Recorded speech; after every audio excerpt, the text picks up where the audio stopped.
Dear students, already first 4 sum we saw.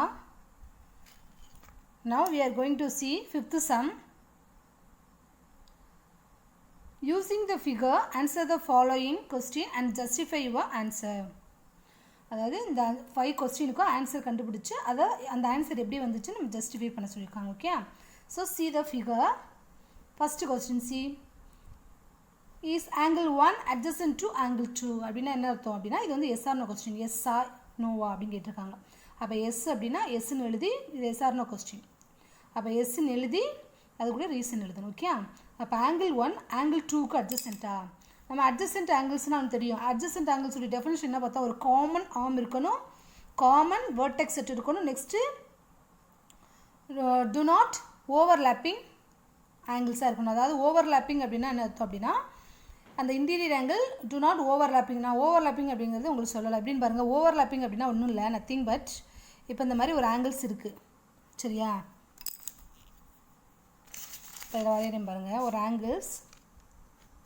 So இதெல்லாம் ஒரு இது வந்து காமன் வெர்டெக்ஸ் செட், இங்கேருந்து ஒரு ரே போகுது, இதுதான் காமன் ஆர்ம் சரியா. ஸோ அப்போ ஒரு காமன் வெர்டெக்ஸ் செட் இருக்குதா, நம்ம இது ஏன்னு கொடுத்துக்குருவோம், இது பி, இது சி நேம் கொடுத்துக்குருவோம். இப்போ இங்கே ஒரு ஆங்கிள் ஃபார்ம் ஆகும், இங்கே ஒரு ஆங்கிள் ஃபார்ம் ஆகும்.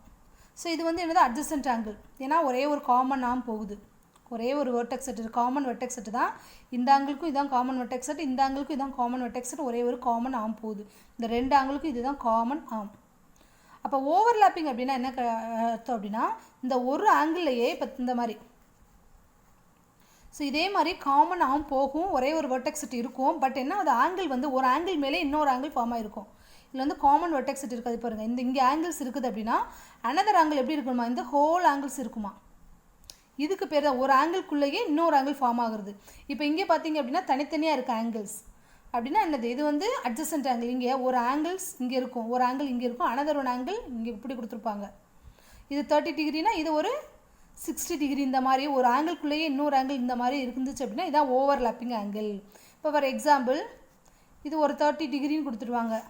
அப்போ இது டோட்டல் ஆங்கிள், இந்த இது மட்டும் 30 டிகிரியா, அப்போ இது டோட்டல் ஆங்கிள் 60 டிகிரின்னு கொடுத்துட்டு இந்த ஆங்கிள் என்னென்னு நம்ம கண்டுபிடிக்க சொல்லுவாங்களா, இந்த ஆங்கிள்ஸ் என்னென்னு நம்ம ஆல்ரெடி எக்ஸ் அப்படின்னு சொல்லிட்டு நம்ம ஃபைண்ட் த வேல்யூ ஆஃப் எக்ஸ்ன்னு சொல்லிட்டு பார்த்துருப்போம். ஒரு ஆங்கிள்லேயே இன்னொரு ஆங்கிள் ஃபார்ம் ஆகுறது பேர் தான் இந்த ஓவர்லேப்பிங். ஓகே, அப்போ அட்ஜசென்ட்டாக இருக்குது அப்படின்னா காமன் ஆர்ம் இருக்கணும், காமன் வெர்டெக்ஸ் செட் இருக்கணும், நெக்ஸ்ட்டு ஓவர்லேப்பிங் ஆகக்கூடாது. அப்போ அப்படி அந்த மாதிரி இருந்துச்சு அப்படின்னா அது அட்ஜசென்ட் அப்படின்னு சொல்லிடுவோம். இப்போ பாருங்கள் இந்த இருக்குது ஆங்கிள் 1 ஆங்கிள் 2.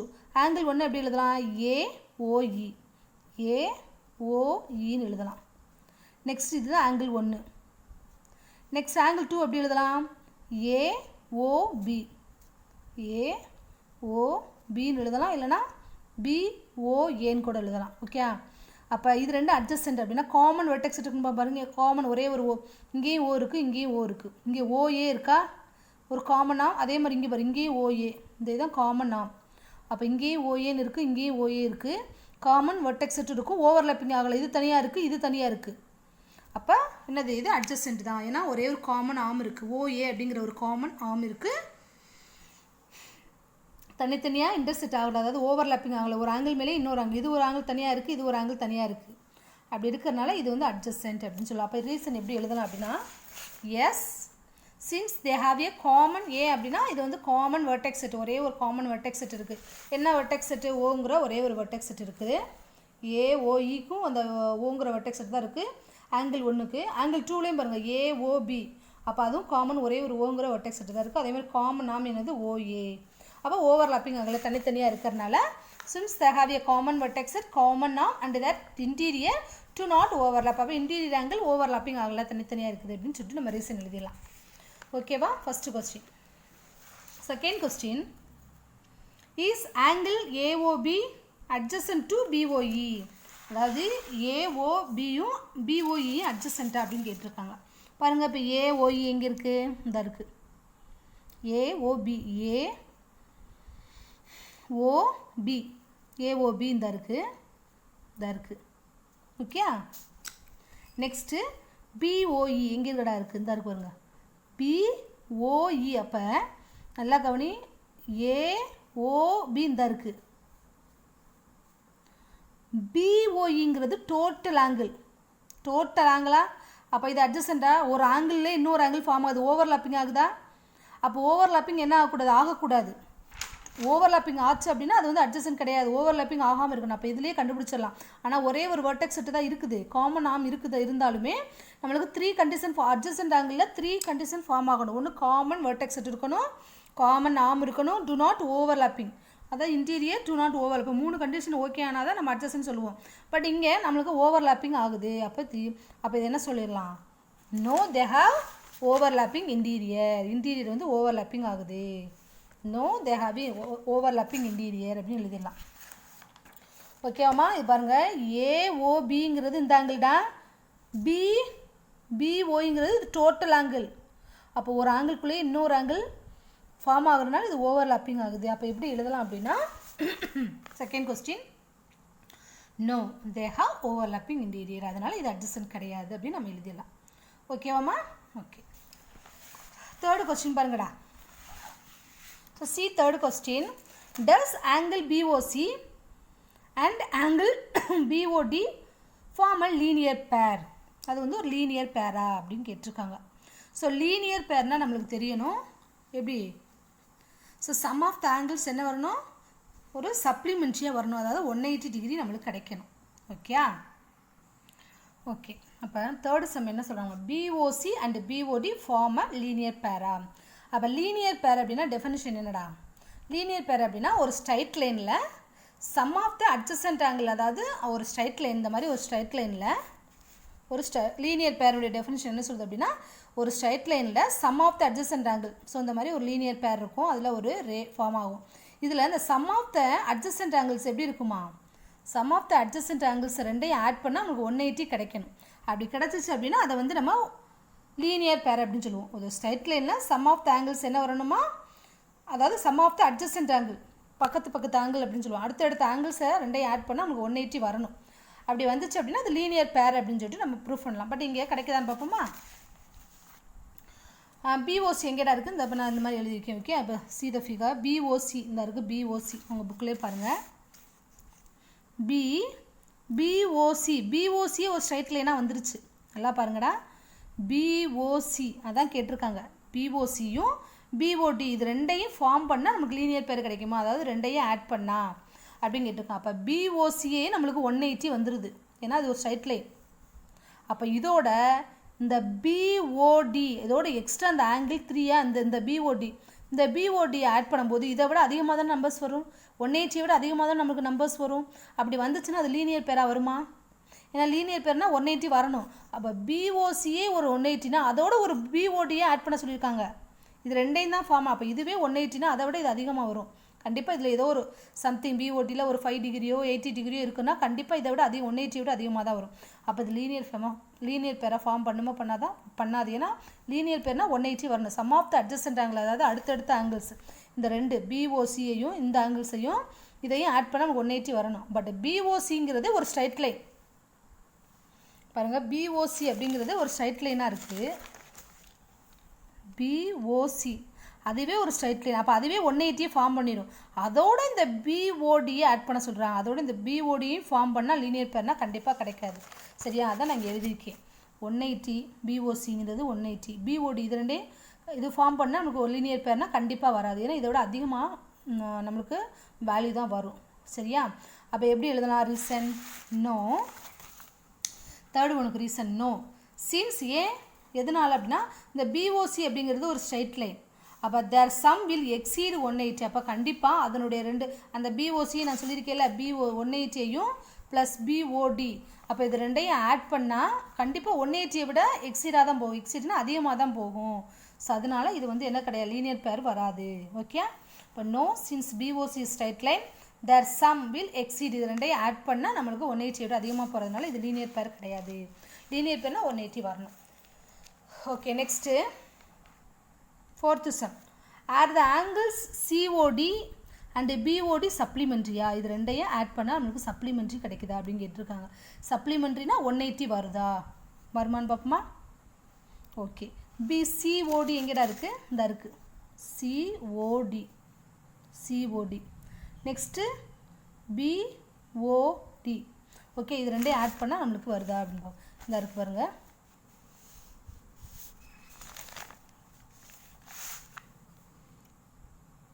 COD எங்கடா இருக்குது? COD சரியா, இந்த லைனு. Next BOD. அப்போ இந்த லைன் இது மட்டும் பாருங்களேன், இந்த லைனை மட்டும் நான் தனியாக எடுத்து எழுதுகிறேன் சரியா. ஸோ இதுதான் அந்த இது போட்டிருக்காங்க பாருங்கள். இங்கே B, இது O, இதை மட்டும் நான் இது மறைச்சிரேன்டா. ஸோ இதை மட்டும் நம்மளுக்கு ஏன்னா அதான் கேட்டிருக்காங்க. CODயும் BOD மட்டும்தான் கேட்டிருக்காங்க. இது நம்மளுக்கு தேவையில்லை, இது நம்மளுக்கு தேவையில்லை. ஓகே, ஸோ இதை மட்டும் நான் தனியாக இங்கே வரைகிறேன் பாருங்கள். இந்த வரைஞ்சிருக்கேனா, இங்கே ஆங்கிள் 3, இங்கே D, இங்கே C, இது வந்து 4 சரியா. இதுதான் இப்போ பாருங்கள், இது வந்து ஒரு ஸ்ட்ரைட் லைனா, BOCங்கிறது ஒரு ஸ்ட்ரைட் லைனா. அப்போ இந்த ரெண்டு ஆங்கிள் தானே கேட்டிருக்காங்க. அதாவது ஆங்கிள் 3 என்ன, ஆங்கிள் 4, இது ரெண்டு ஆங்கிள்ஸும் சப்ளிமெண்ட்ரி அப்படின்னு கேட்டிருக்காங்க. இது ரெண்டையும் ஆட் பண்ணால் நம்மளுக்கு சப்ளிமெண்ட்ரி கிடைக்குதா அப்படின்னா இந்த ரெண்டு ஆங்கிளையும் ஆட் பண்ணால் 180 வருதான்னு கேட்டிருக்காங்க. ஏன்னா பிகாஸ் BOCங்கிறது ஸ்ட்ரைட் லைன். அப்போ சப்ளிமெண்ட்ரினா இது ரெண்டு ஆங்கிள்ஸையும் ஆட் பண்ணால் நம்மளுக்கு 180 வருமா வராதா? கண்டிப்பாக வரும்லடா.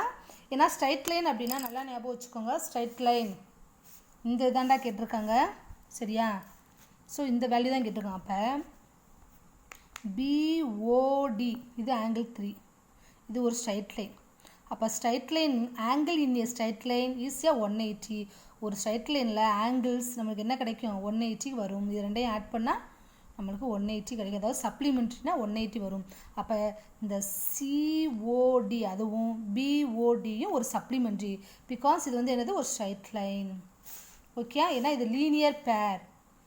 ஏன்னா இது ஒரு லீனியர் பேர் தானே. BOCங்கிற ஒரு ஸ்ட்ரைட் லைனில் அட்ஜசன்ட் ஆங்கிள்ஸ் நம்மளுக்கு என்ன கிடைக்குது, ஒரு ஸ்ட்ரைட் லைனில் அட்ஜசன்ட் ஆங்கிள்ஸ் சப்ளிமெண்ட்ரி அப்படின்னா அது ஒரு லீனியர் பேர். ஏன்னா 180 வரும். ஓகே, அப்போ எப்படி எழுதலாம், அதான் கேட்டிருக்காங்கடா. CODயும் BODயும் சப்ளிமெண்ட்ரியா? எஸ், சப்ளிமெண்ட்ரி தான். பிகாஸ் இது வந்து ஸ்ட்ரைட் லைன். அப்போ ஸ்ட்ரைட் லைனில் உள்ள இது ரெண்டு அட்ஜசன்ட் ஆங்கிள் தானே. அப்போ ஸ்ட்ரைட் லைனில் அட்ஜசன்ட் ஆங்கிள்ஸ் நம்மளுக்கு என்ன கிடைக்கும், சப்ளிமெண்ட்ரி வந்துச்சு அப்படின்னா அது வந்து 180 ஃபார்ம் ஆகும். ஸோ அப்போ வந்து என்னது ஆன்சர் என்ன, S there are linear pair. ஏன்னா ஃபோர்த்து சம்க்கு ஆன்சர் என்னது, yes there are linear pair. ஏன் லீனியர் பேர்னு சொன்னால், ஏன்னா அட்ஜசன்ட் ஆங்கிள்ஸாக இருக்குது. ஏன்னா ஸ்ட்ரைட் லைனில் அட்ஜசன்ட் ஆங்கிள்ஸ் நம்மளுக்கு என்ன ஆகும், சப்ளிமெண்ட்ரியே வரும், க்ரியேட் பண்ணி கொடுக்கும். ஓகே, இது வந்து ஸ்ட்ரைட் லைன். உங்கள் புக்லேயே பாருங்கள், இந்த இருக்குது BOC, இது வந்து ஸ்ட்ரைட் லைன். இப்போ ஸ்ட்ரைட் லைனில் அட்ஜசன்ட் ஆங்கிள் இது வந்து ரேயா, காமன் ரேயா. அப்போ அட்ஜசன்ட் ஆங்கிள்ஸ் என்ன வரும், அட்ஜசன்ட் ஆங்கிள்ஸ் என்ன வரும், supplementary in a straight line. அப்படி இருந்துச்சு அப்படின்னா அது லீனியர் பேரில் தான் நம்ம சொல்லுவோம். லீனியர் பேரில் என்ன டிஃபரன்ஸ் சொல்கிறாங்க, sum of the adjacent angles supplementary அப்படின்னா அது வந்து linear pair. Sum of the adjacent angles அப்படின்னா ஸோ இந்த ரெண்டு ஆங்கிள்ஸையும் ஆட் பண்ணால் அது என்ன வரணுமா, 180 வந்துச்சு அப்படின்னா அது லீனியர் பேர். அப்போ இது ரெண்டையும் பாருங்கள், இது ஸ்ட்ரைட் லைன். அப்போ கண்டிப்பாக இது ரெண்டையும் ஆட் பண்ணால் 180 நம்ம வரும். ஓகே, அப்போ எஸ் தேர் ஆர் லீனியர் பேர் அப்படின்னு சொல்லிட்டு நம்ம எழுதிடலாம். Fifth some is angle 3 vertically opposite to angle 1. Okay, அதாவது இந்த ஆங்கிள் 1 அப்படிங்கிறது ஆங்கிள் 1க்கு வெர்டிகலி ஆப்போசிட்டா அப்படின்னு கேட்டிருக்காங்க. So see the figure, angle 3 இந்த இருக்குது, ஆங்கிள் 1 இந்த இருக்குது. ஸோ இது ரெண்டும் பாருங்கள், இந்த BCங்கிற லைனும் DEங்கிற லைன் தான் இன்டர்செக்ட் ஆகுது. அதாவது BCங்கிற லைனும் இது BC இந்த லைனும் DE. ஸோ இந்த லைன் ரெண்டு தான் இன்டர்செக்ட் ஆகுது. அப்போ வெர்டிகலி ஆப்போசிட்னா இந்த லைன் இந்த ஆங்கிளுக்கு இந்த ஆங்கிள் வெர்டிகலி ஆப்போசிட். அதே மாதிரி இந்த ஆங்கிளுக்கு இந்த ஆங்கிள் வெர்டிகலி ஆப்போசிட். இங்கே 3னா இங்கே பாருங்கள், 3க்கு 5 தான் வெர்டிகல் ஆப்போசிட் வரணும். பட் அவங்க உங்கள் கொஸ்டின் என்ன கேட்டிருக்காங்க, ஆங்கிள் 1 வெர்டிகலியா அப்படின்னு கேட்டிருக்காங்க. ஸோ ஆங்கிள் 3க்கு ஆங்கிள் 5 தானே வெர்டிகலி ஆப்போசிட் வரணும். பட் இங்கே ஆங்கிள் 1 கொடுத்ததுனால நம்ம என்ன எழுது, no they are not formed by intersecting angle. ஏன்னா ஆங்கிள் 1 வந்து என்னது இன்டர்செக்டிங் ஆகலை, இன்டர்செக்டிங் லைன்ஸ் கிடையாது. ஏன்னா இந்த லைன் தான் இன்டர்செக்டிங் லைனு, BCயும் DEங்கிற லைன்லாம் இன்டர்செக்ட் ஆகுது. அப்போ ஆங்கிள் 3க்கு ஆங்கிள் 5 தான் வரணும். அப்போ இந்த ஆங்கிள் 1ங்கிறது என்ன ஆகுது, ஃபார்ம்டு பை இன்டர்செக்டிங் லைனை கிரியேட் பண்ணலாம். But no they are not formed by intersecting line. Okay okay, fifth sum finished. ஓகேவாம்மா? Okay, next sixth sum. See okay, இந்த 5th சம்மில் ஆன்சர் ஒரு தடவை நான் ஒரு 1 minute காமிக்கிறேன், கொஞ்சம் நோட் பண்ணிக்கோங்க. இல்லைன்னா உங்களுக்கு நான் தனியாக நான் ஃபோட்டோ எடுத்து உங்களுக்கு அனுப்பி விட்றேன். ஓகேவாம்மா? Okay okay. Now see the 6th sum.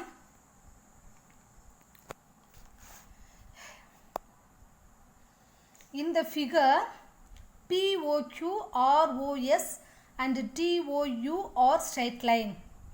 Find the x அப்படினு கேட்டிருக்காங்க. அதாவது இந்த POQன்னு ஒரு POQ அப்படிங்கிறது ஸ்ட்ரைட் லைனா, நெக்ஸ்ட்டு ROS அப்படிங்கிறது ஒரு ஸ்ட்ரைட் லைன் தான், நெக்ஸ்ட்டு TOU இதுவும் ஒரு ஸ்ட்ரைட் லைன். அப்போ இந்த இதில் நமக்கு இந்த எக்ஸோட வேல்யூ என்னன்னு கேட்டிருக்காங்க. அப்போ எந்த நம்ம இந்த 3 ஸ்ட்ரைட் லைன், இந்த 3 இது மூணுமே ஸ்ட்ரைட் லைன் தான். இந்த 3 ஸ்ட்ரைட் லைனில் எந்த நம்ம ஸ்ட்ரைட் லைனை எடுத்தால் நம்மளுக்கு எக்ஸ் வேல்யூ கிடைக்கும். இந்த 3 ஸ்ட்ரைட் லைனில் ஸோ எந்த ஒரு நம்ம ஸ்ட்ரைட் லைன் எடுத்தால் நம்மளுக்கு எக்ஸ் வேல்யூ கிடைக்குன்னு பாருங்கள். ஃபஸ்ட்டு POQ பார்ப்போமா? பாருங்கள் POQ. அப்போ இந்த இருக்குது ஒரு POQ, ஒரு ஸ்ட்ரைட் லைனில் இந்த மாதிரி நிறைய எத்தனை ரே போனாலும் சரி, இந்த மாதிரி எத்தனை ரே ஃபார்ம் பண்ணாலும் சரி, அதனுடைய சம் ஆஃப் த ஆங்கிள்ஸ், இது எல்லா ஆங்கிள்ஸையும் ஆட் பண்ணால் நமக்கு என்ன கிடைக்கணும்? 180 வரணும்.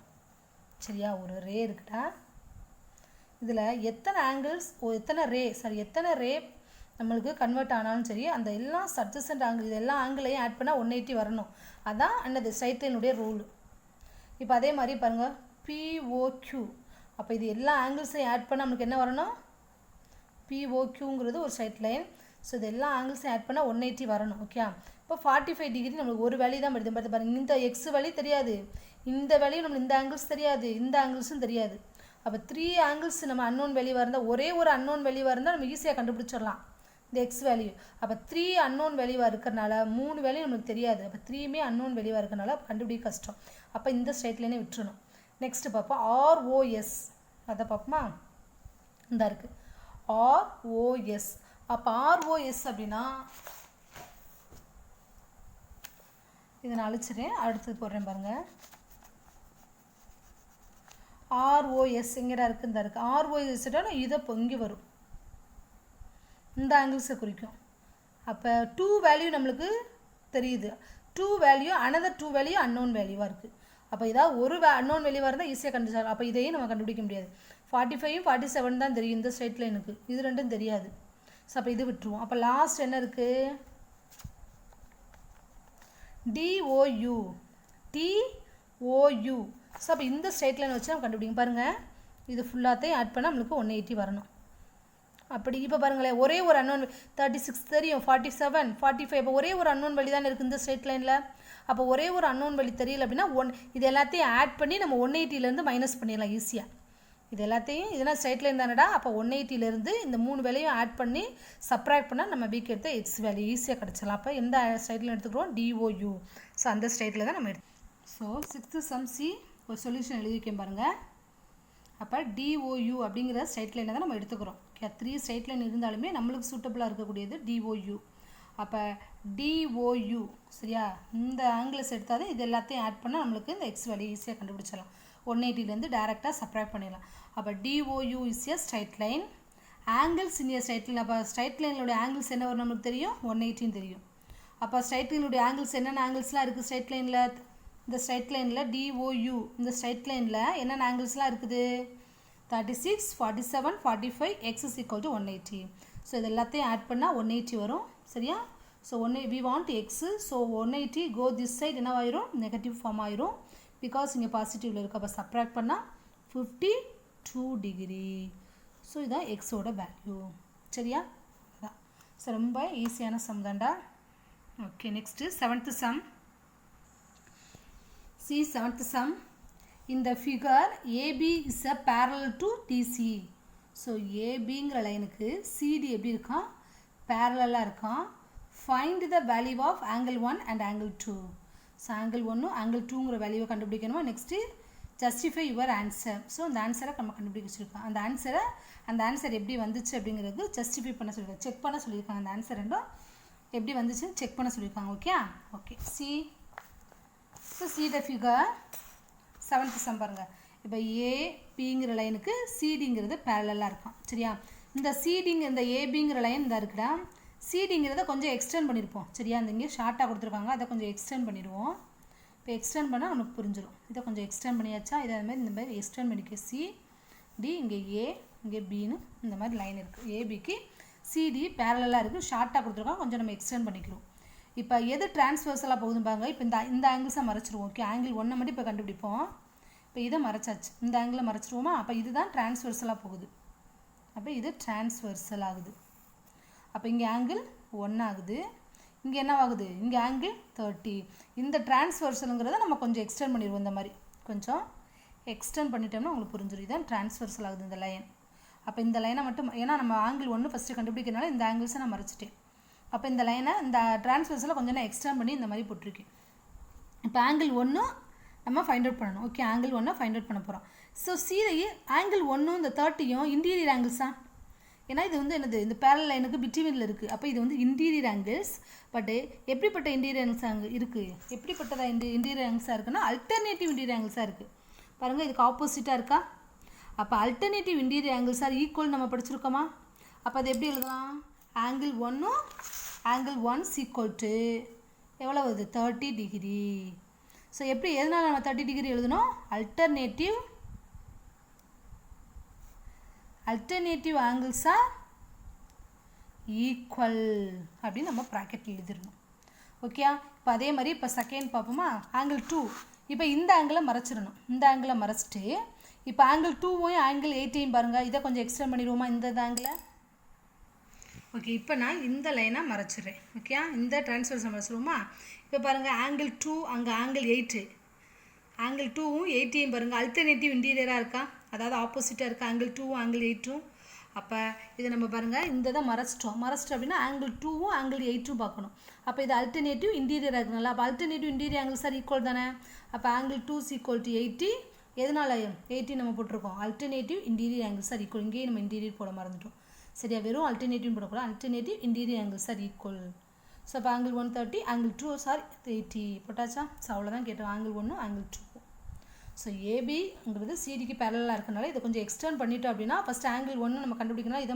இதை நம்ம என்னது ஹைட் பண்ணிக்கிறோம். இதை ஹைட் பண்ணிட்டோம்னா இது இன்டீரியர் அல்டர்னேட்டிவ் இன்டீரியர் தெரியுதா? அப்போ இது ஈக்குவல்னால ஆங்கிள் 1 13 போடுறோம். இப்போ இதை ஹைட் பண்ணிட்டோம்னா இந்த வேல்யூ கிடச்சிரும். ஓகேம்மா? Okay, see 8th sum. So see 8th sum. இந்த figure AB is parallel to CD. அதாவது ஏபிங்கிறது சிடிக்கு பேரலாக இருக்கும். Find X Y Z.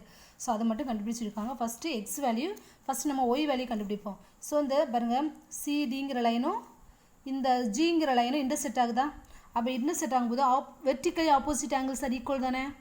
இது ரெண்டு வெர்டிக்கலி ஆப்போசிட் தானே? அப்போ ஒய் என்ன டிகிரி வரும்? இங்கே என்ன 42 அப்படின்னா அப்போ ஒய் என்ன தான் வரப்போகுது? 42 தான் வரப்போகுது. Because vertically opposite angles are equal. அப்போ Y is equal to 42 degree. Y is equal to 42 degree. அப்போ எதனால் நம்ம 42 போட்டிருக்கோம்? Vertically opposite angles are equal அப்படின்னு வந்துட்டு நம்ம ஆன்சர் எழுதிடலாம். Okay okay. So next Z value ஈஸியாக கண்டுபிடிச்சிடலாம். பாருங்கள், இங்கே பாருங்கப்பா, ஏபிங்கிறது சிடிக்கு பேரலாக இருக்குது. இதை நான் ஹைட் பண்ணிக்கிறேன். ஸோ இதை ஹைட் பண்ணும்போது பாருங்கள், இசட்டும் 42வும் எப்படி நம்மளுக்கு தெரியுது? இதை ஹைட் பண்ணிடுறேன். இசட்டும் 42வும் அல்டர்னேட்டிவ் இன்டீரியர் ஆங்கிள்ஸாக தெரியுதா? இசட்டுக்கு ஆப்போசிட்டாக 42 இருக்கா? அப்போ இது எப்படி எழுதலாம்? இசட் ஈக்குவல் டு 42 தான் வரும். Because alternative interior angles are equal. So அதனால் நம்ம இது இசட் ஈக்குவல் டு 42ன்னு போட்டுடலாம். இசட்டோட வேல்யூ 42 டிகிரி நம்ம போட்டுடலாம். ஓகே, நெக்ஸ்ட்டு பாருங்கள், இந்த எக்ஸ் வேல்யூ நான் கண்டுபிடிக்க போகிறேன். ஏபிங்கிறது ஒரு ஸ்ட்ரைட் லைன். அப்போ ஸ்ட்ரைட் லைனில் sum of the angles is 180. Angles in a straight line equal to which is equal to 180. அப்போ ஸ்ட்ரைட் லைனில் sum of the angles 180.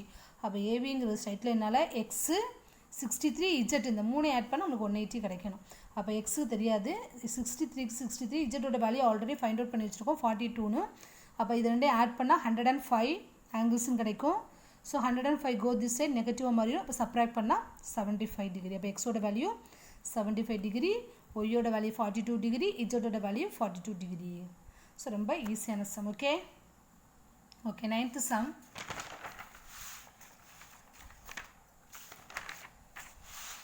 sum. Read the question. Draw two parallel line and a transversal. அதாவது 2 parallel line வரை சொல்லியிருக்காங்கடா. அதனால் நான் L எம்ங்கிற 2 parallel line வரைஞ்சிருக்கேன். இந்த மாதிரி L L இந்த இதுக்கு 2 parallel லைன்னா நானா இங்கே இதுக்கு வந்து எல்லுன்னு கொடுத்துருக்கேன், இதுக்கு எம்முன்னு கொடுத்துருக்கேன். ஓகே, அந்த மாதிரி 2 parallel line and a transversal இருக்கணும். and a transversal அப்படின்னா ஒரு transversal வரைஞ்சிருக்கீங்க. ஒரு பிங்கிற ஒரு டிரான்ஸ்வர்சல் கூட நேம் கொடுத்துக்கிறோம். ஒரு டிரான்ஸ்வர்சல் இருக்குதான். Mark 2 alternative interior angles G and H. இதனுடைய அல்டர்னேட்டிவ் இன்டீரியர் ஆங்கிள்ஸ்க்கு ஜியும் ஹச்சும் நேம் பண்ண சொல்லியிருக்காங்க. அப்போ அல்டர்னேட்டிவ் இன்டீரியர் ஆங்கிள்ஸ்னால் இதுதான், இல்லைனா இந்த பக்கம் கூட போட்டுக்கலாம். சரியா, இதுக்கு இது அல்டர்னேட்டிவ், நான் இந்த பக்கம் எடுத்திருக்கேன். அப்போ ஜி அதுக்கு நேம் என்னது, அல்டர்னேட்டிவ் இன்டீரியர் ஆங்கிள்ஸ்ரா. இது ஒரு அல்டர்னேட்டிவ் வரும், இது ஒரு அல்டர்னேட்டிவ் வரும். நம்ம இங்கேயே கூட ஜியும் ஹச்சும் கொடுத்துருக்கலாம், நான் இந்த பக்கம் எடுத்திருக்கேன். அப்போ அதுக்கு நேம் கொடுக்க சொல்லியிருக்காங்க, ஜியும் ஹச்சும் நேம் கொடுக்க சொல்லியிருக்காங்க. Next, if they are supplementary அப்படின்னா என்ன அர்த்தம்? இஃப் தே ஆர் சப்ளிமெண்ட்ரி அப்படின்னா இது ரெண்டையும் ஆட் பண்ணால் நமக்கு 180 வரும் அப்படின்னு சொல்லியிருக்காங்க. இந்த ஜி ஆங்கிளையும் ஹச் ஆங்கிளையும் ஆட் பண்ணால் 180 வருமா? What is the measure of each angle? அப்போ ஜி என்ன வேல்யூ, ஹச் என்ன வேல்யூ அப்படின்னு கேட்டிருக்கு. அப்போ ஜி எவ்வளோ ஆங்கிள்ஸில் இருக்கும், ஹச் நம்மளுக்கு என்ன ஆங்கிள்ஸில் இருந்துச்சு அப்படின்னா அது ரெண்டையும் ஆட் பண்ணால் நம்மளுக்கு 180 வருது அப்படின்னு கண்டுபிடிக்கும். அதாவது எல்லும் எம்முங்கிற ஒரு 2 பேரல் லைன், அது ஒரு டிரான்ஸ்வர்சல் ஆகுது. அந்த இன்டீரியர் ஆங்கிள்ஸுக்கு நேம் வந்து ஜியும் ஹச்சும் கொடுத்துருக்காங்கடா. இந்த ஜியும் ஹச்சும் சப்ளிமெண்ட்ரி அப்படின்னா இது ரெண்டையும் ஆட் பண்ணால் 180 வரணும். ஓகேயா, அப்போ 180 வருதுன்னா ஜி என்ன ஆங்கிள்ஸாக இருக்கும், ஹச் என்ன வேல்யூவாக இருக்கும் அப்படின்னு கேட்டிருக்காங்க. என்ன ஆங்கிள்ஸ் போட்டு இதோட ஒவ்வொரு ஆங்கிள், ஈச் ஆங்கிள் தான் தனித்தனியாக ஆங்கிள்ஸ் கேட்டிருக்காங்க. அப்போ கிவன் என்ன கொடுத்துருக்காங்க, G plus H is equal to 180, அதாவது சப்ளிமெண்ட்ரி. தே ஆர் சப்ளிமெண்ட்ரி அப்படின்னா இதான். அப்படின்னா இது ரெண்டும் என்னது 180 வரணும் சப்ளிமெண்ட்ரினா. அப்போ ஜி ப்ளஸ் ஹச் ரெண்டையும் ஆட் பண்ணால் 180 வரணும். Silks alternative interior angles are equal, ஏன்னா இங்கே அல்டர்னேட்டிவ் இன்டீரியர் ஆங்கிள்ஸ் தானே கொடுத்துருக்காங்க. அப்போ இது ரெண்டு ஈக்குவல் தானே நமக்கு தெரியும்ல. அப்போ ஜியும் ஹச்சும் ஈக்குவல், அதனால் ஜி ஈக்குவல் டு ஹச்சுன்னு போட்டிருக்கேன். ஸோ இப்போ கொடுத்துருக்காங்க ஒரு G plus H is equal to 180. அப்போ ஜியும் ஹச்சும் ஈக்குவல்னால நான் ஜிக்கு பதிலாக ஹச் எடுத்துக்கலாமா? ஜிக்கு பதிலாக இது வந்து ஈக்குவேஷன் 1ன்னு வச்சுக்கோங்கடா. சரியா, அப்போ ஜிக்கு பதிலாக நான் ஹச்சுன்னு எடுத்திருக்கேன், பிகாஸ் இது ரெண்டு ஈக்குவல்னு சொல்லியிருக்காங்க. அப்போ 2 இது ஒரு ஹச் இது ஒரு ஹச், இந்த ஜிக்கு பதிலாக நான் ஹச்சுன்னு எடுத்திருக்கேன். இப்போ இங்கே ஒரு ஹச் இங்கே ஒரு H 2 H. So we want H மட்டும் தான் தேவை, ஹச்சோட வேல்யூ மட்டும் கண்டுபிடிக்க போகிறேன். அப்போ இந்த டிவைடில் போயிடுமா, 1 2s are 2, 9 2s are 80, because 0 sorry balance 0.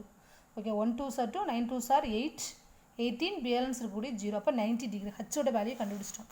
இந்த ஹச்சோட வேல்யூவை கொண்டு போய் எங்கே சப்ஸ்டியூட் பண்ணணும், ஈக்குவேஷன் 1ல் நம்ம சப்ஸ்டியூட் பண்ணிட்டோம் அப்படின்னா அப்போ இது 90, இந்த இது 90 அப்படின்னா அப்போ கண்டிப்பாக இதுவும் என்னதாவது இருக்கும். ஏன்னா அல்டர்னேட்டிவ் ஆங்கிள்ஸ் ஆர் ஈக்குவல்னு பார்த்துருக்கோம். அப்போ இங்கே 90னா அப்போ கண்டிப்பாக இதுவும் 90யாக தான் இருக்கும். சரியா, அப்போ G is equal to 90 and H is equal to 90 அப்படின்னு நம்ம ஆன்சர் முடிச்சிடலாம். சரியாம்மா, ஏன் நம்ம ஹச் வேல்யூ மட்டும் கண்டுபிடிச்சா போதும், ஏன்னா இது அல்டர்னேட்டிவ் ஆங்கிள்ஸ் ஆர் ஈக்குவல்னு கொடுத்துருக்காங்க. அப்போ ஹச் 90 அப்படின்னா ஜி என்ன தான் வரப்போகுது, 90 தான் வரப்போகுது. அப்போ இது ரெண்டையும் ஆட் பண்ணி பாருங்கள், இங்கே சப்ஸ்டியூட் பண்ணி பாருங்கள், ஜியையும் இது ரெண்டையும் ஆட் பண்ணி பாருங்கள், 180 வருதா, கண்டிப்பாக வரும். ஸோ தே ஆர் சப்ளிமெண்ட்ரி, அப்போ ரெண்டே ஆட் பண்ணால் நமக்கு 180 வந்துடும். ஸோ ரொம்ப ஈஸியான சம். சரியா, ஜி ப்ளஸ் வச்சு சப்ளிமெண்ட்ரி கொடுத்தனால ரெண்டே ஆட் பண்ணால் 180 வரணும். அப்போ இது வந்து அல்டர்னேட்டிவ் ஆங்கிள்ஸ் ஆர் ஈக்குவலா, அப்போ ஜிக்கு பதிலாக ஹச் சப்ஸ்டியூட் பண்ணியிருக்கேன். இல்லைனா என்னது, இங்கே ஜி ப்ளஸ் ஜின்னு கூட போட்டுக்கலாம், 2Gன்னு கூட ஜியோட வேல்யூ கூட கண்டுபிடிச்சிடலாம்டா. இங்கே இந்த ஹச்சுக்கு பதிலாக ஜின்னு கூட அப்ளை பண்ணலாம். அப்ளை பண்ணி ஜி ப்ளஸ் ஜி 2Gன்னு கூட ஃபஸ்ட்டு ஜி ஆங்கிள்ஸ் எல்லாம் கூட கண்டுபிடிச்சும் பண்ணலாம். ஸோ நான் வந்து இங்கே ஜிக்கு பதிலாக ஹச் அப்ளை பண்ணியிருக்கேன். அப்போ 2Hன்னு வந்துடும். ஸோ வி வாண்ட் ஹச் வேல்யூனால டிவைடில் போயிடும், நம்ம கேன்சல் பண்ணிடலாம். அப்போ ஹச் 90னா கண்டிப்பாக ஜியும் 90யாக தான் இருக்கணும். இது வந்து அல்டர்னேட்டிவ் ஆங்கிள்ஸ் ஆர் ஈக்குவல்னால. ஓகே ஓகே, 10th சம் பாருங்கள். A plumber must install pipe 2 parallel to pipe 1. அதாவது இந்த இருக்குது pipe 1, இந்த pipe 1க்கு pipe 2 வந்து parallel இருக்குது, அங்கே இருக்குது pipe 2, இது ரெண்டும் parallel இருக்குது. அதாவது இந்த மாதிரி இங்கே pipe 2 வருது, இங்கே pipe 1 வருது. சரியா, இதுக்கு இது parallel, கொஞ்சம் எக்ஸ்டெண்ட் பண்ணிக்கிறோம். அப்போ இந்த மாதிரி parallel இருக்கான். அதில் he knows that angle 1, இதில் நம்மளுக்கு இந்த angle 1ஓட value 53. What is a measure of angle 2? அப்போ இது என்னவா இருக்குடா, இது டிரான்ஸ்வர்சல், இதுதான் டிரான்ஸ்வர்சல். அப்படின்னா டிரான்ஸ்வர்சல்னு இந்த மாதிரி. ஸோ இந்த ஜாயின் பண்ணக்கூடிய இடம் தான் என்னது நம்மளுக்கு டிரான்ஸ்வர்சலாக இருக்குது. அப்போ எப்படி நான் ட்ராப் பண்ணுறேன் பாருங்கள். ஸோ pipe 2 அப்படிங்கிறப்ப இதுதான் pipe 2, இது pipe 2, pipe 1ங்கிறது இந்த பக்கம் இருக்குது. அப்போ இதுதான் என்னது pipe. ஸோ இதை கொஞ்சம் நம்ம எக்ஸ்டெண்ட் பண்ணிக்கிறோம். சரியா, இது pipe 1.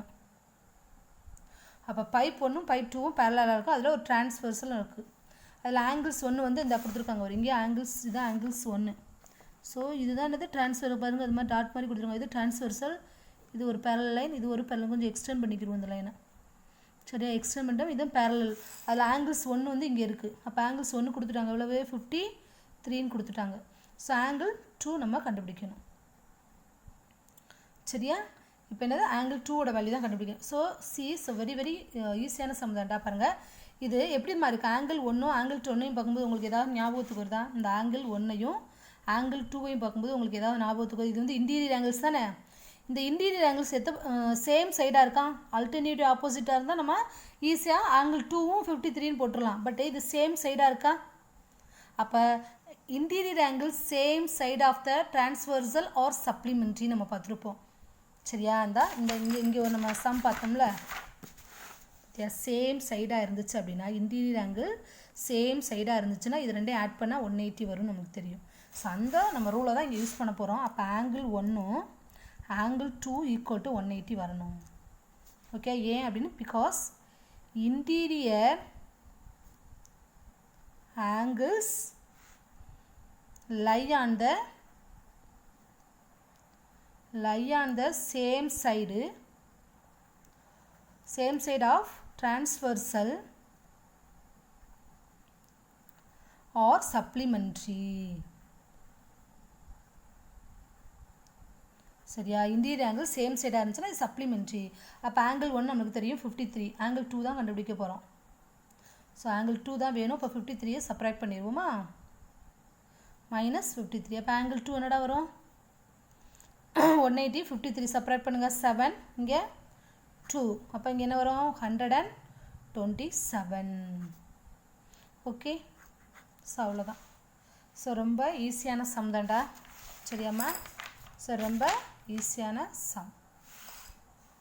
ஸோ பைப் 2வும் பைப் 1ம் பேரலாக இருக்குது. ஆங்கிள்ஸ் 1 கொடுத்துட்டாங்க. அதை வச்சு நம்ம இது சேம் சைடாக இருக்கனால அந்த ரூலை ஃபார்ம் பண்ணி நம்ம ஆங்கிள் 2 கண்டுபிடிச்சிட்டோம்.